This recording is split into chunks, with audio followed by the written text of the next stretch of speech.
Anulloj martesën ose nuk vjen tek Shqipëria, zbulohet se si Silvinjo e la jashtë lojtarin e kombëtares. Një tjetër përpaskene e çuditshme ka ardhur për trajnerin Silvinjo dhe mënyrën se si ai po e menaxhon situatën në grup. Në ndeshjet e fundit ra në sy lënia jashtë e mbrojtësit Enea Mihaj, po pse ndodhi ky përjashtim?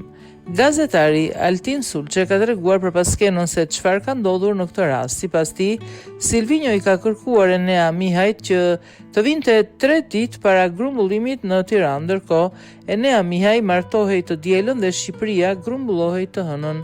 Madje mbrojtësi ka marrë edhe leje nga Silvinjo, të paktën e ka kërkuar një gjë të tillë pasi trajneri i Shqipërisë e ka refuzuar.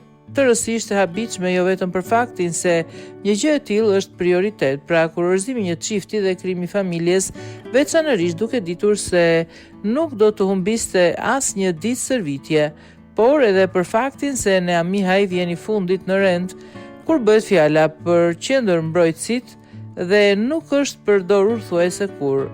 Unë kam një informacion, Mihaj nuk është grumbulluar pasi Silvinjo i ka thënë, hajde 3 ditë para grumbullimit, ekipi kombëtar grumbulloi të hënën, ndërkohë Mihaj kishte dasmën, do të martohej, Silvinjo nuk ishte dakord, ndërsa për Mihajin kishte vetëm një zgjidhje të shtynte martesën, ndërkohë që ekipi të hënën do të grumbulloj gjithsesi.